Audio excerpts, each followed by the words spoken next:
Kristus ei tahtnud ristil surra, nii nagu temaga juhtus.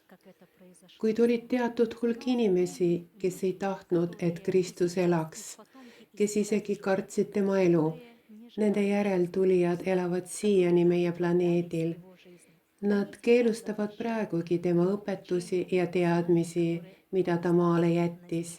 Kristus soovis elada siin kauem. Ta tahtis elada selleks, et arendada maailma ja inimkonda.